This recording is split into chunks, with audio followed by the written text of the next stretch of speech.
Mesdames et messieurs, frères et sœurs bien-aimés, peuple haïtien, grâce et paix vous soient multipliées en ce premier jour de l'année 2026, jour où nous célébrons non seulement le jour de l'an, mais aussi l'héritage glorieux de l'indépendance d'Haïti. C'est avec une profonde gratitude à Dieu que nous lançons aujourd'hui les activités trilogiques de la Fédération protestante d'Haïti dans le cadre d'une année de renouveau, de réflexion et de mobilisation spirituelle et nationale. Cette année 2026 est historique. Nous célébrons simultanément les 40 ans de la FPH, les 210 ans du protestantisme en Haïti, et nous préparons le premier synode protestant national, qui sera le symbole de notre unité et de notre marche commune. El Sínodo, expression de caminar juntos, marcher ensemble, sera l'occasion pour nos églises, missions et institutions de réfléchir, dialoguer et décider comme un seul corps dans le Christ. Nous vivons un temps de défis, de questions et de crises, mais la crise n'est pas la fin. Elle est l'opportunité de réinventer l'avenir de notre Église et de notre nation. Chaque chrétien, chaque institution et chaque mission est appelée à participer activement, à proposer des solutions et à marcher ensemble afin que nos cultes réformés parlent d'une seule voix. En ce jour historique, nous réaffirmons que la vie du royaume des cieux sur la terre peut se manifester à travers l'intégration des chrétiens convaincants et convaincus dans toutes les sphères de notre société pour construire le bien-être, la justice et la paix, sans exclusion ni isolement. Chers compatriotes, frères et sœurs bien-aimés, ce projet trilogique est plus qu'un programme. Il est un engagement spirituel et national. Un appel à l'unité, à la réflexion et à l'action collective.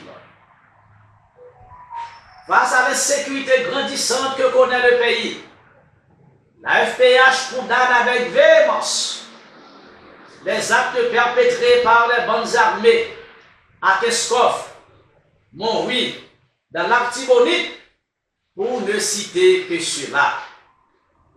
La Fédération protestante d'Haïti appelle à l'unité et à la solidarité de tous pour agir ensemble en faveur de la paix et de la sécurité dans notre société. En ce 1er janvier 2026, que nous célébrons aussi l'indépendance de notre pays, engageons-nous à marcher ensemble, à réfléchir ensemble et à proclamer l'Évangile dans l'unité pour que notre Église et notre nation connaissent un nouveau départ. La justice élève une nation, le péché est la honte des peuples. Proverbe 14, verset 34. Que Dieu bénisse la FPH, nos églises et tout le peuple haïtien. Merci.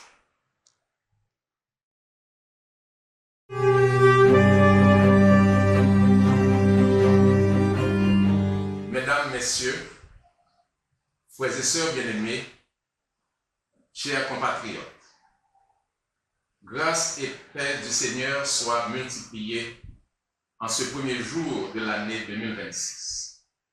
C'est pour moi un immense honneur et une grande joie, en tant que vice-président de la Fédération protestante d'Haïti et encadreur de la commission de théologie, de lancer officiellement les activités trilogiques 2026-2027.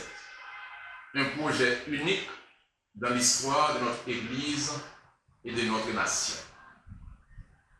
Nous entrons dans une année historique, les 40 ans de la Fédération protestante d'Haïti, 1986-2026, les 210 ans du protestantisme en Haïti, 1816-2026, et la préparation du premier synode protestant national. Ensemble, nous engageons un nouveau départ spirituel, institutionnel et national, sous le thème « Renouvelé dans l'intelligence pour un nouveau départ avec Jésus-Christ ». La commission de théologie que j'ai l'honneur d'encadrer sera le socle de réflexion biblique, doctrinale et spirituelle de ces activités. Nos membres, issus de toutes les méioles et cultes réformés, travailleront à redéfinir l'ancrage doctrinal et spirituel de nos églises, éclairer nos choix pour une réforme intégrale, proposer des perspectives de réconciliation, de paix et de transformation sociale. Le programme de cette année trilogique est riche et structuré. Février 2026, retraite carnavalesque, interdépartementale, interrégionale, pour mobiliser nos jeunes autour du projet. Mars-avril, retraite et concert pascal, interéglise, pour nourrir notre foi et notre unité. 1er mai 2026, Assemblée générale commémorative des 40 ans de fondation de la Fédération protestante d'Haïti, symbole de résilience et de renouveau.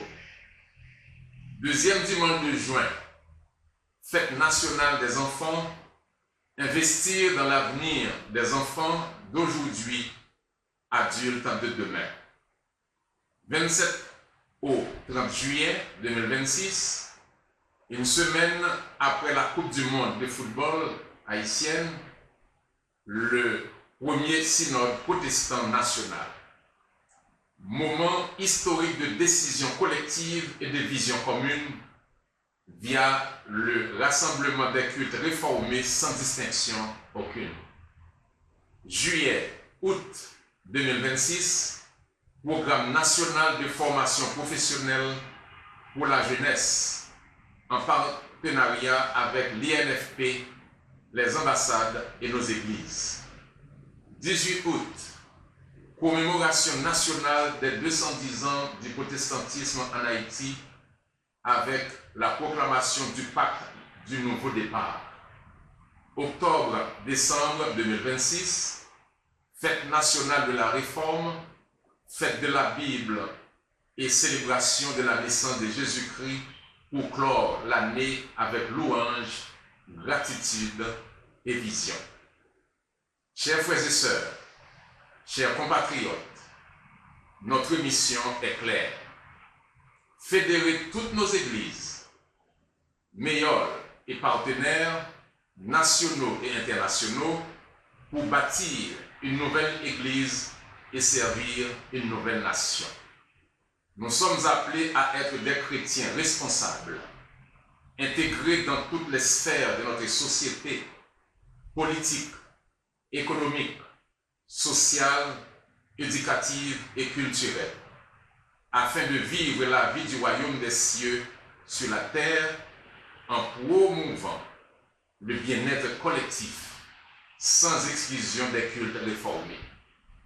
En ce premier jour de janvier 2026, sous l'onction du Saint-Esprit, engageons-nous avec foi et détermination pour réaliser ce nouveau départ et offrir à notre peuple et nos générations futures une Église forte, éclairée, missionnaire et pleinement intégrée dans la société.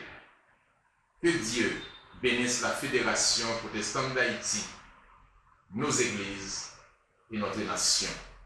Je vous remercie.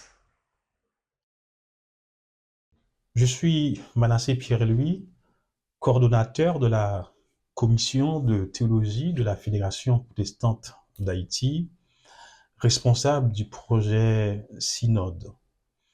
Si nos deux intervenants parlent de trilogie, c'est-à-dire qu'il y a successivement 3 grands événements à réaliser pour cette année au niveau de la FPH, les 210 ans du protestantisme en Haïti, les 40 ans de la FPH, mais le projet Synode reste l'un des projets phares de cette trilogie. Pourquoi un synode?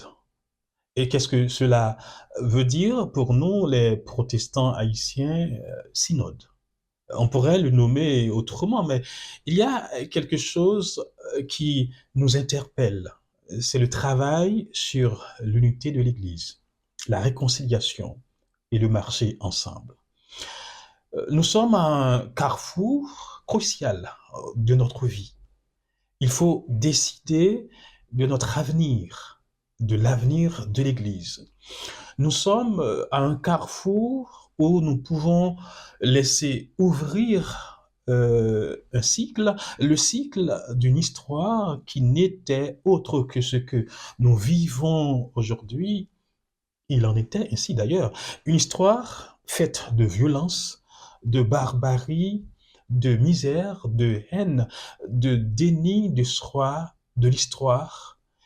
Une histoire qui conduit nos filles, nos fils vers la descente de l'enfer, sinon vers la disparition de notre nation.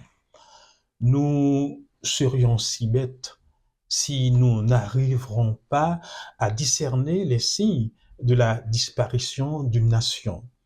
Il n'est qu'une question de temps. Le temps pour nous de refermer le cycle. Le cycle, pour comprendre notre situation actuelle et la plupart des événements douloureux qui se produisent, ils ne sont pas d'origine extérieure. Il est nécessaire de replonger dans notre racine, notre histoire. Ce qui nous retient aujourd'hui, ce que nous expérimentons dans l'instant présent est en grande partie constitué d'histoires que nous avons vécues et qui demeurent figées dans notre inconscient sans avoir été suffisamment comprises. Ces histoires pourraient être celles des familles laissant derrière elles des traumatismes, notamment à travers leur transmission intergénérationnelle. Non, ce n'est pas dû au fait que notre peuple soit maudit et destiné à servir le diable. La réalité est beaucoup plus complexe. Tout ce que nous expérimentons aujourd'hui découle des éléments qui ont été programmés sur plusieurs générations. Depuis notre plus jeune âge, nous avons été exposés à tout un tas de malheurs, de catastrophes et de violences façonnés par nos environnements. Aujourd'hui, nous reproduisons inconsciemment ces mêmes schémas. Le sociologue Richard Sennett plutôt parle de l'essence de développement humain et que la croissance se produit quand les vieilles routines s'effondrent et que les anciens éléments ne suffisent plus pour les besoins du nouvel organisme. C'est-à-dire, quand l'Église constate que l'enseignement théologique qui nous a été transmis ne peut plus tenir la route, au fait, ne peut plus aider à vivre cette crise, c'est le moment de l'ouverture. Voilà le but de ce synode. Il nous permettra d'ouvrir les plaies du passé, de la théologie ou de la foi. C'est bien une ouverture fragile, c'est une quête de vérité sur laquelle nous nous engageons et qui ouvre des perspectives, car les vérités n'ont de sens que lorsqu'elles sont durement découvertes et non pas inculquées. Une quête qui nous ouvre à la crédibilité de la foi. Si une crise ne signale pas la fin d'une vie, mais plutôt la fin d'une étape de la vie, nous devons être disposés à répondre aux véritables besoins de l'Église.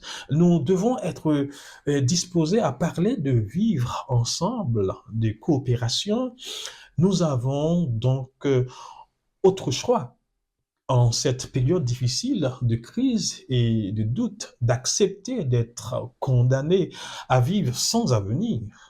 Le projet de travailler ensemble, synode, a été évoqué. Il doit unir les énergies et les nouveaux liens nous permettant d'innover et de créer une vie nouvelle en Christ. Il nous faut réinventer l'avenir. Donc, ce que nous appelons réinventer l'avenir, c'est une coopération, collaboration entre les missions, les institutions théologiques, les séminaires théologiques et les facultés théologiques, en vue d'initier une réflexion nouvelle donc sur la théologie. C'est un grand moment où les pasteurs de l'Église, les chefs ecclésiastiques, les chefs de mission se mettent à l'écoute de tout le peuple de Dieu autour d'une grande question ou de grandes questions. Et toutes les missions sont appelées à y participer. Et nous pouvons poser ces genres de questions. Quel rôle que l'Église peut jouer? Et comment l'Église peut définir, redéfinir par écrit les mots d'ordre pour faire face à la crise? La réflexion proposée au peuple de Dieu est une Église qui annonce l'Évangile tout en marchant ensemble. Comment ce marcher ensemble se réalise-t-il aujourd'hui dans notre Église particulière? Comment peut-on définir le rôle de l'Église dans cette situation de crise? Comment évangéliser en temps de crise? Et quelle Église pour quelle société?